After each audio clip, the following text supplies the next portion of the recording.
नमस्कार शेतकरी बांधवांनो, आज आपण बोलणार आहे संत्रा बाग आपण किती लांबवू शकतो, म्हणजे मृगबाराला आपण किती लांब नेऊ शकतो हार्वेस्टिंगला आणि त्याला किती थांबवू शकतो. तर आपण आता 1 फेब्रुवारी आजची तारीख आहे. हा बाग जूनलाच फुटलेला आहे. ह्या बागेला आपल्याला मार्चच्या पहिल्या किंवा दुसऱ्या आठवड्यात हार्वेस्टिंग करायची, जेणेकरून बाजार एकदम जास्त उचललेले राहतील. आणि यावर्षी मृगबार कमी असल्यामुळं बाजार 100% चांगले राहण्याची शक्यता आहे.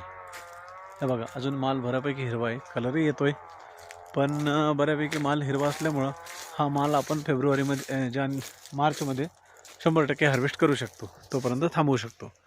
हे थांबवण्यासाठी काय करावं लागते, त्याचं काय नियोजन करावं लागते, काय खतं वगैरे सोडायचे, पाणी कसं द्यायचं, ह्याची सगळी माहिती तुम्हाला पुढच्या व्हिडिओमध्ये किंवा ज्यांना जर गरज असेल त्यांनी फोनवर विचारू शकता मला.